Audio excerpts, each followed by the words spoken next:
Hello, and welcome to this edition of People in Transition. I'm your host, Bob Gerst. I've been hiring and mentoring executives, frontline employees, and job seekers for nearly 40 years through a host of transitions, some difficult, but most very good. This experience has given me a bird's eye view on a variety of trends, economies, industry disruptors, and transitions, big and small. It also brought me into contact with the thought leaders and decision makers you need to meet. Imagine knowing exactly what to do next and how to know it's time to make your big job change. We all know transitions can be scary, but it doesn't have to be. And it's even fun when you have actionable strategies and proven tactics to achieve the future you want. We'll share with you the tools and skills that can take your dreams to your next great job. So if change is on your horizon, you won't want to miss this discussion. Also, please subscribe to this podcast so you won't miss any future episodes.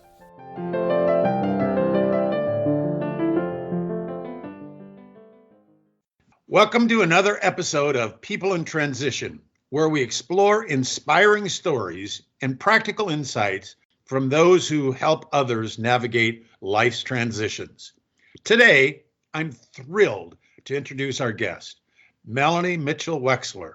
Melanie is an exceptional career coach, job search expert, and LinkedIn strategist who brings over 20 years of experience as a recruiter to her work. Her mission is to empower mid to executive level professionals to find not just jobs, but careers that truly align with their values, strengths, and aspirations.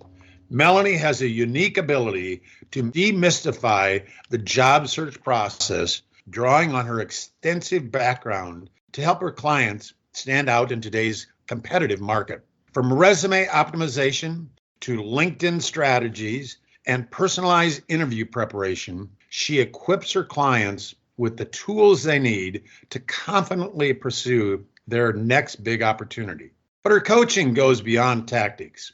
It's about empowering her clients to make informed decisions, align their careers with their purpose, and cultivate the right mindset for long-term success.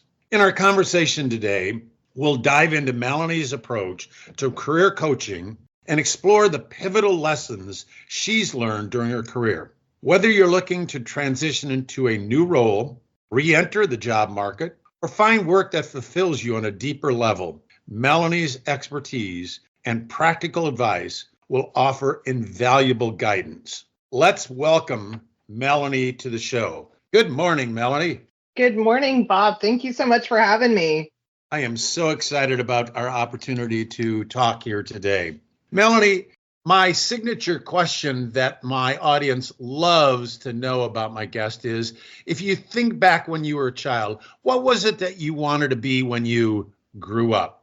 The first recollection I can remember in terms of thinking about the grown-up world is I actually wanted to be a writer for a long time. And I have a passion for writing. I still get to do a little bit of that in my practice with my newsletters and things of that nature.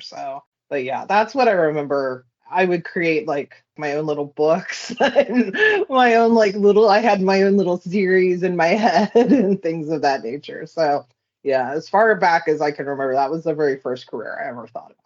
Melanie, you've really had an incredible journey from recruiting to career coaching and LinkedIn strategist. Can you share the pivotal moments, those transition moments that you went through that led you from that picture of yourself as a child when you wanted to be a writer to where you're at today? Yeah, so I think that little girl that was wanting to be a writer, was one that also kind of ended up meandering through college. And I go back that far because I then decided I wanted to do law. I did political science. I never really had that just crystal clear direction in terms of what I wanted to be. My sister was very different. She at 12 was like, I'm going to be a music teacher and a band director. And she is today with her master's in teaching music education and in the public school system. So going on 26 years. And I was the kid that my family just was like, don't know what's going to happen with this girl, and so I fell into recruiting, to be very honest. I was moving from Missouri to Washington, D.C. That was the first major career transition I ever had. I got introduced to who would become my mentor in recruiting. And I honestly took the job because I was literally like, well, if I don't like it, it's okay. At least I'll get out to Washington, D.C. I'll be there. And then I can focus on like finding, quote unquote, whatever that dream job is, right? Which, by the way, didn't have a clue what that was. Fast forward 20 years, ended up falling in love with recruiting, absolutely falling in love with it, and really found something that ended up feeling like I was really good at and had proven success. Forward to the end of 2016, had to make a decision to leave that company I'd been with for 8 years at that point. Lots of changes internally, some that I had ignored for quite some time for a variety of reasons, and put myself in the job market. And I will tell you this, 2017 was probably one of the most hardest years of my entire life when it came to my career. I made some bad decisions, took some opportunities that did not pan out. I'll backtrack a little bit here. I was a career monogamist, and I want to preface that. I was like 3, 5, 8 years with the same companies, right? I didn't make a move unless I wanted to make the move. 2017 had 4 jobs in 1 year. Never have had that in my entire life. And so I got laid off at the end of 2017, the Thursday before Thanksgiving. And I'll be honest, Bob, I was at rock bottom. My mindset was in the crapper, and I just didn't believe in myself. I realize now it never erased the years of experience and knowledge that I had, but I just really didn't have the right mindset. I would not tell you that I started coaching at that point. I would not tell you that I started a business. I did it out of necessity because I needed cash. And I was like, I can write resumes. Knew nothing about starting a business. But that's how this coaching practice actually began in its origins, is more out of necessity than anything. And when I landed the next opportunity, I still continued to build this little side thing I call it the thing, because again, wasn't planning on doing this full time. And I share my story because I think it's important for people to know, if you're going through something right now, we don't know what the future holds. We can think the worst, or we can look forward to the things that we're working towards and realize sometimes we're too much in the weeds to realize that we're actually building something or we're moving in the right directions. Yeah, I've had a few probably later in life career transitions than I did mostly in the beginning part of my career, but I definitely have some life lessons to pass on. You've seen lots of changes in recruiting and career coaching. How have you seen the job search process evolve over the years? Second part of that question, given that evolution, what do you think about the future of job search? And third, what should a candidate do regarding that change in the recruiting process in the future that you're seeing? It's important to know that your job search is cognizant of what economic times that we're going through. And I think in terms of where we're at right now, and we can kind of jump forward a little bit, then we can talk a little bit about the transitions. It's important to understand where we're at right now. And I've gone through 2 different recessions as a recruiter. I went through the pandemic as a coach. I'm in the Washington, D.C. area. So I've gone through multiple government shutdowns. So I've seen a lot of different types of job market. This particular job market, in regards to where we're at now, it's just a little nutty. The numbers do not necessarily add up to what job seekers are feeling.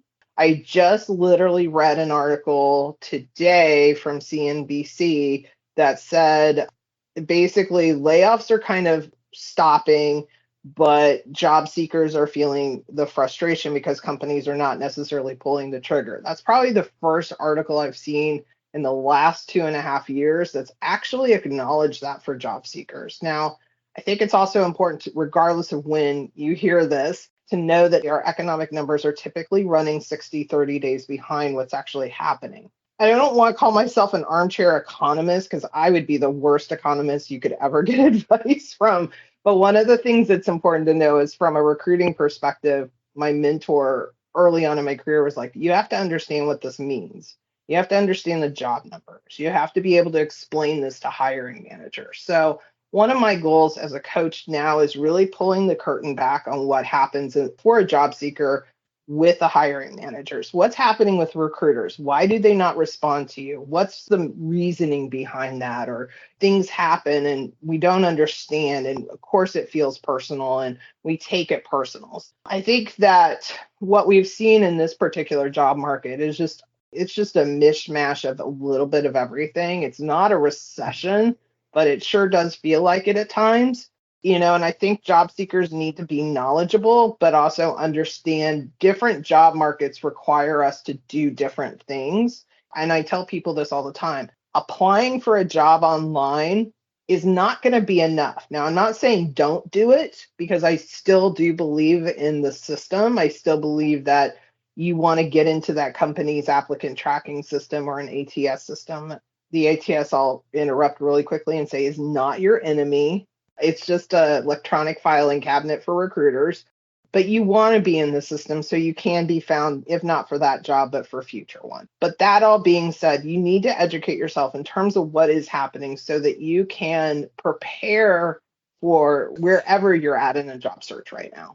Melanie, I'd be very curious. You talked about what's going on with the recruiter, and I think candidates are oftentimes mystified in terms of they are being ghosted. They don't get any feedback, positive or negative. They don't know what a recruiter does. And you talked about that curtain that the recruiter is behind. Maybe you can pull that back a little bit and share what's going on in the recruiter's world.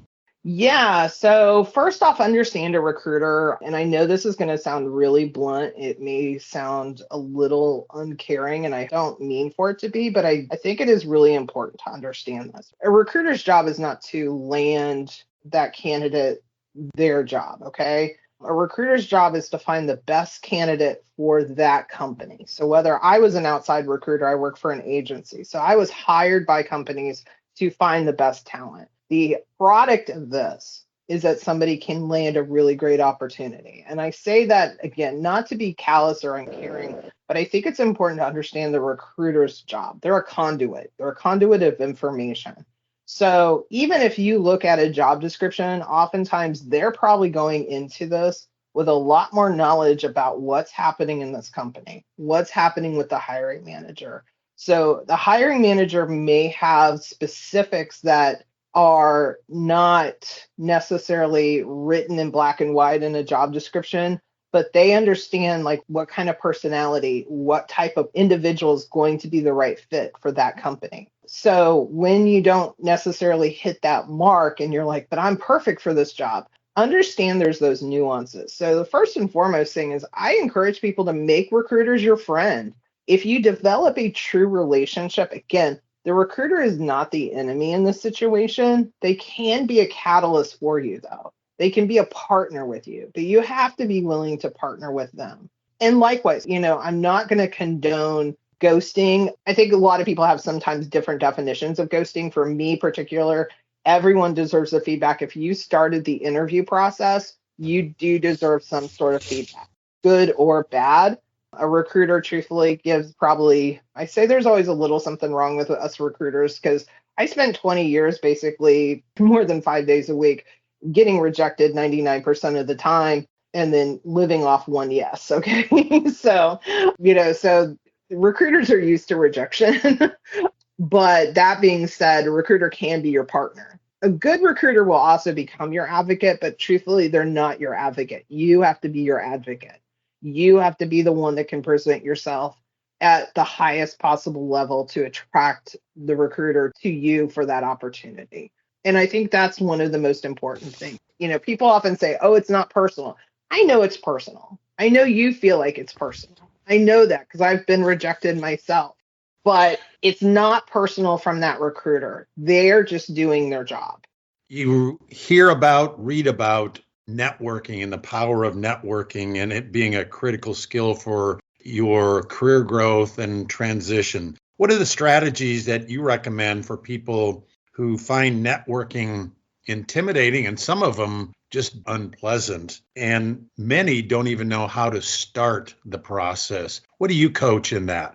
Yeah, so the first piece that I always say, and I know this may seem a little off, but I'm a big believer of LinkedIn. Obviously, call myself a LinkedIn strategist, and so I will walk you through that process. So first and foremost, your LinkedIn profile needs to speak to what you're looking for. It needs to speak to your personal brand. It needs to speak to your talents and strengths, the problems that you solve. It is on 24/7. So if you haven't fully optimized your LinkedIn profile, I don't say this just because it's something I do. I know the power of it. You're missing out first and foremost. Why do I tie that to networking? I tie it to networking because here's the deal. Probably 90% of people, recruiters, hiring managers, will come across your LinkedIn profile well before they ever see your resume.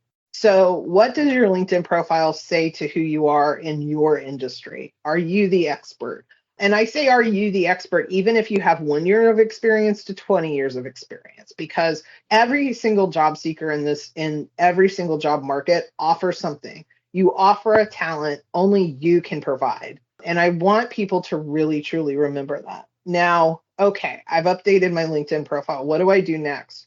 Here's where most people fail. They optimize their LinkedIn profile and then they're like, come to me. And you are going to have an increase when you do optimize your profile. You'll see an increased number, but it only is going to last you so long because just like anything in life, we have to nurture it. We have to water it. We have to make sure it can grow. How do you grow it? You go to the actual feed. Now I'm going to encourage you to find people that are in your industry. If you're a project manager, you should be connecting with other project managers. Now, this might sound counterintuitive. Like, well, how are they going to help me find a job? Well, where do they work? Are they hiring? Now you're getting into their network.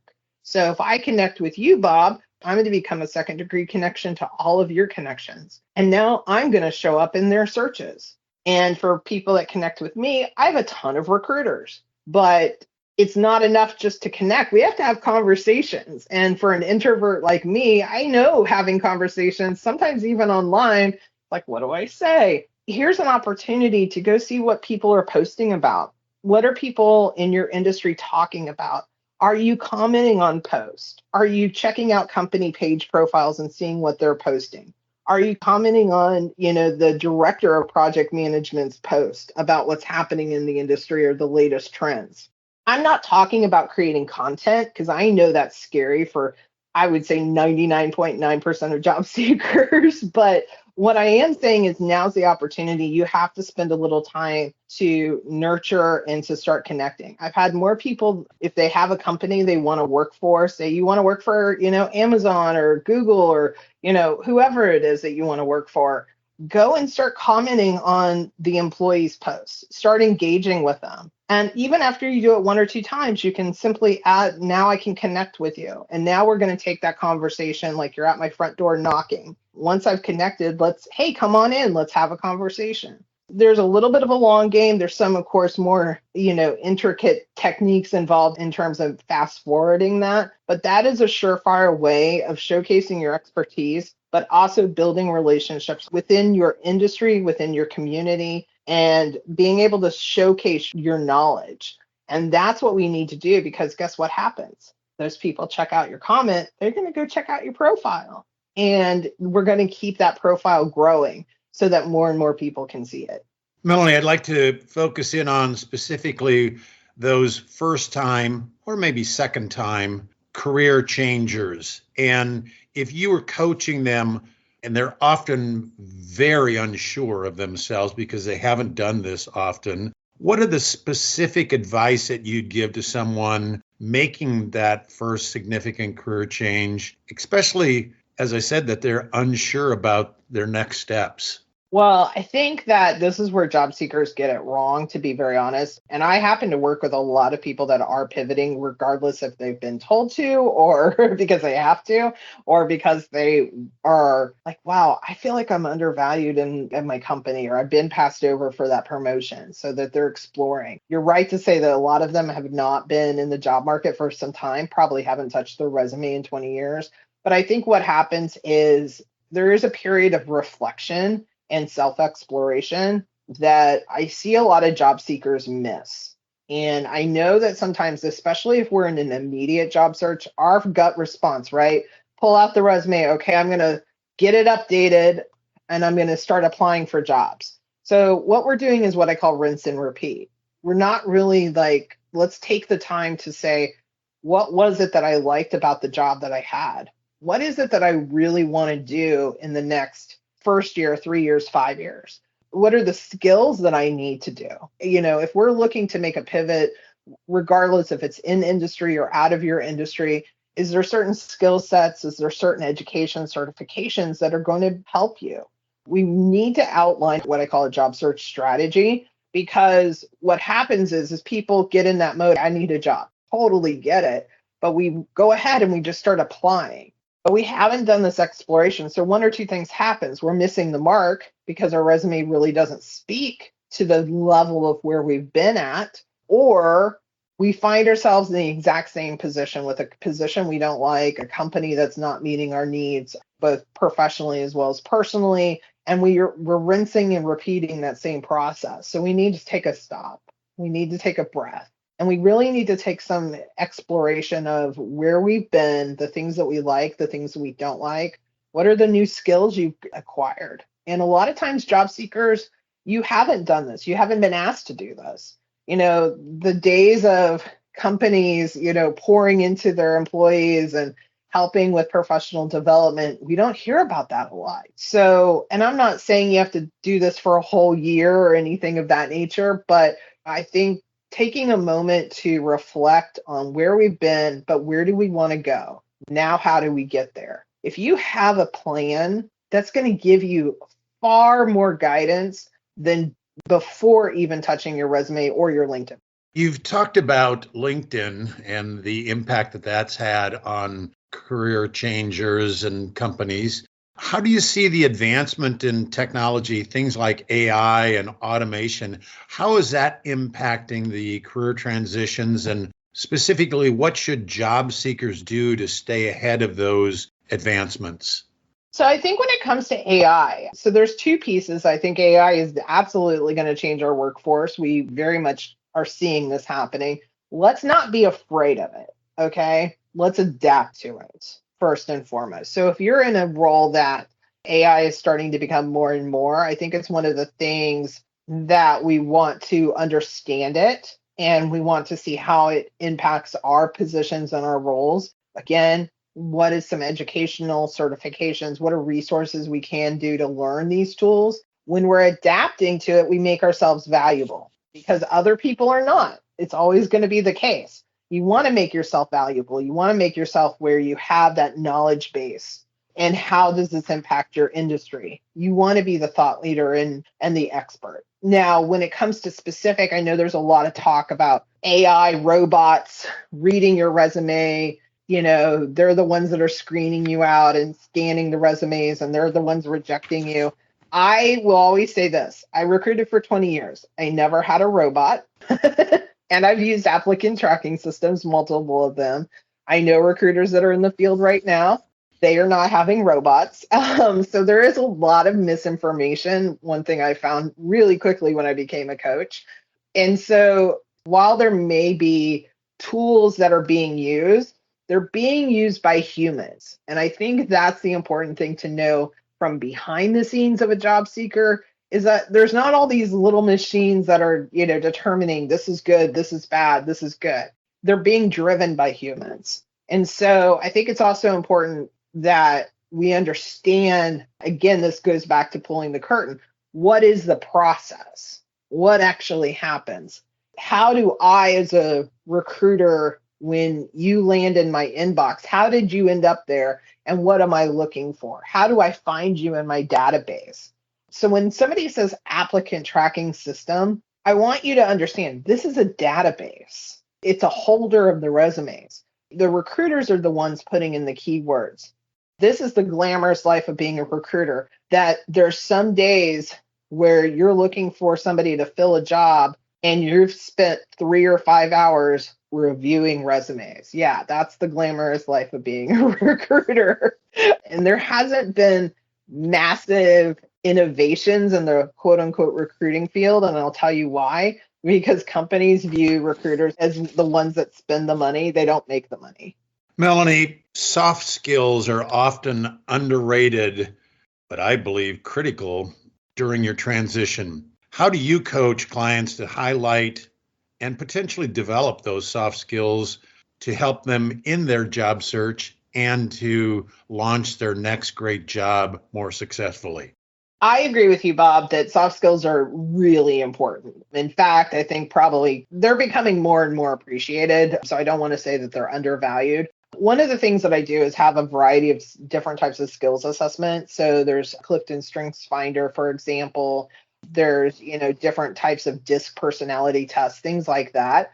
But really hone in. I think sometimes we assume we know what our soft skills are, whether it's being everything from a good listener to being empathetic to even being that analyst of a person that you can like take a big picture item and are you able to break it down for the average person? There's some soft skills in terms of your communication. So our soft skills are used every single day. It's probably the one muscle that we take for granted in that scenario. And so one of the things that I really suggest to people from that standpoint is to take some of those assessments, because I find that one, people probably haven't done it in a while. You may be very well attuned to say to me, what are your top 5 soft skills? How does it apply to the next step? I would say here is how does it apply to your position? It's not enough for me to be a good listener, but I need to be able to explain to you, okay, Bob, I'm actually have one of the biggest skills that I've had is I'm a great listener. And where this came into play is oftentimes I'd be on the phone with a client and I'd have my headset on and people like, is she on the phone? I was listening to all of the details my clients were giving me, as well as my candidates. And I do this now as a coach because I want to find those small details. I want to find those things that set that person apart. What is it that client back in my recruiting days was looking for in terms of hiring? What was that personality trait that resonated with them? Really listening and not just nodding my head and going, yeah, I hear you, but really listening to what they're saying and appreciating that. That to me, and I'm using myself as an example, was what set me apart from being, as far as recruiting, was because I was a good listener. And I attribute my listening skills, for example, to my success. So from that example alone, I've been able to show you, yes, I'm a good listener, but let me explain how. And again, we have to be able to know how this applies. We all have soft skills. What are our top 5 and how do we apply them in our jobs? I tell people, Melanie, when I was in job transition, during the day, I was fearless. At night, that imposter syndrome came and spoke really loudly in my ear and in my head. And one of the things that I found very comforting for me is to hear about people who were success stories in finding their next great opportunity. You've gone through hundreds of candidates looking for jobs. Is there a specific client or a specific success story that stands out to you that was particularly rewarding or impactful as you go about your career coaching assignments? Yeah, there have been so many, and I agree with you, Bob, in terms of that imposter syndrome. I experienced that firsthand. And actually, there's probably 2 things that I would say to that, but I'm going to answer the first question. And there's one, her name is Jennifer. She wasn't in a situation where she had to make a pivot, but she truly was undervalued. I mean, to the point of like her direct manager and the CEO of the company basically telling her, you should be happy with the salary you have. You're never going to make that anywhere else. They knew that she was not the primary breadwinner, but she's the one that held the insurance in her family. And I mean, using what I would call cruel tactics in terms of dominating your employees and just kind of making them feel like crap. I mean, she truly undervalued herself. She came to me, we started talking, and she hadn't touched the job market probably in 20 years. She had no clue. I mean, she was deathly afraid. She's like, Melanie, I can't just leave. I'm the one that does hold the insurance in my family, right? What if I'm being priced out of the market? And I asked her one question. I said, but Jennifer, have you researched this? Well, no, I haven't. And I said, okay, that's the first and foremost. Let's research it. Let's find out what is the going rates for somebody at your level. What is that experience? Those are the types of things. Again, we make these decisions sometimes in a very, small window with no reference points. And, I'm proud to say, like, we went through, and it's funny because when I coached her, yeah, we did her resume, we did her LinkedIn, but there were more times than not that I coached her through just her own mindset and overcoming how she was being treated within her organization and her feeling undervalued, not appreciated, not being seen. And back in October of this year, she actually ended up landing a job. And actually, I have her recommendation on my LinkedIn profile where when she was job searching, it was the first time in over 20 years. She found out how everything had changed from the way of applying for a job. And then one of the things was, just me being a sounding board for her through the whole process. And now she has landed a new role. She couldn't be happier. And she's making more money than she was. And I had told her from the start, you can make more money. You can make more money. Like, I know that. We see this in the numbers of what's happening. They're trying to keep you there because they know you're the person that's doing all these things. And it's a scare tactic. And Lord knows her situation was a very toxic situation. I talk to both. I mean, I work with both men and women, and I hear this story a lot with more women than men, but I hear this story over and over. I just talked to somebody too, literally this morning. I can't make this up. It was a potential client. She hadn't been in the job search. Company got acquired, was made promises. Nothing's going to change. Nothing's going to change. Here's all the amazing things that we're going to start doing. Out of a department of 6, she was the one that was laid off. And so we talked about the mindset piece. And, one of the things that I will say is please get up. Don't consume yourself 8 hours a day with a job search, even though you feel like you have to. Make sure you're talking to people. Get up. I don't care if you're in, cold Chicago to cold Baltimore, wherever you're at in the world right now. If it's freezing cold out there, is get up, bundle yourself, go take a 10-minute walk, get some fresh air in your lungs, get some sun on your face, but don't isolate yourself. Don't isolate yourself whatsoever. Make sure you're talking to others. Actually, this is one thing I'll give a quick tip. Talk to other job seekers. I know that may sound weird, right? Like, why would I talk to people that are looking for the same job that I'm looking for? You only need the one job. They only need the one job. Not every job that they come across is going to be the right job. So talk to other job seekers, be resources. Hey, what recruiter are you talking to? What company are you seeing that's hiring? Not every job is they get presented or come across is going to be the right one. You want to be in the back of their mind. Hey, the Jennifers of the world, I just came across this. I've got this happening right now, so this isn't a good fit, but maybe it might be for you. So don't be afraid to share your struggles and your story, because when we release that, because when you're job seeking, whatever situation you're in, there's a lot of shame that goes with it, a lot of feeling like you're a failure, you're not doing enough, you're struggling. When we release the shame, it no longer has any control over us. Is there one or two books or resources that you would recommend to a person who is in job transition? Yeah, so there are two that I particularly like. One is, and this is kind of a classic, What Color is Your Parachute? It's by Richard N. Bolles, Bolles. It's just a classic guide to job hunting and career change. It's actually filled with exercises and tips for identifying your strengths and navigating the job market. It is a little bit of more of a classic, but I like the exercises, particularly to the strengths. There is also a book called Pivot, The Only Move That Matters is your next one. It's by Jenny Blake.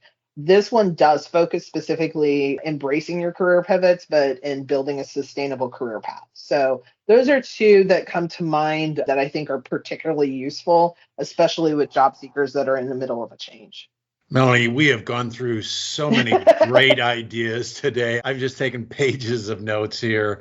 If our listeners only remember 2 or 3 things about how to be successful in their job search, what are those 2 or 3 things that you want them to remember? First and foremost, I want you to know that you can do this. Have faith in yourself. always bet on yourself. You're always going to be your strongest and best advocate, first and foremost. And even though it's scary, know that, oftentimes when we do scary things, that just means that we're heading in the right direction. Change is a scary process, but it's one of the things that it is part of life. And so this is just a stepping stone in terms of the big picture. It's not the determining factor of where you are today, is not the determining factor of where you land 3-6 months from now. And that's the thing, is like we don't have an option of giving up on a job search, right? Like that's not we can give up on a diet or working out, but we can't give up on our job search. So build the strongest. And I know a lot of people aren't big on the, maybe the mindset piece we don't talk enough about, but build that muscle before you build anything else, and everything else can fall into place.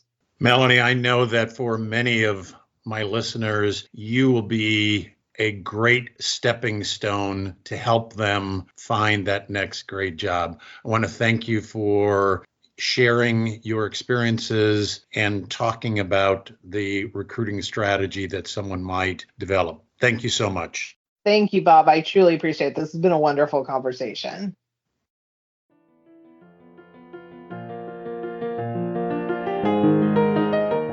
Thank you for listening. We're working in unprecedented times. The purpose of these episodes is to give you the support and critical tools to adjust with the changing marketplace. I'll continue to introduce you to guests who have successfully survived their own obstacle course and can share useful information. If today's message was helpful to you, please share it on your social media. Your review and rating helps get this to more people. Also, if you have questions or podcast ideas for future conversations, reach out to me on LinkedIn. Change is constant. The more prepared you are for it, the better and easier the change will occur. Thank you again. This is your host, Bob Gerst. See you at our next episode.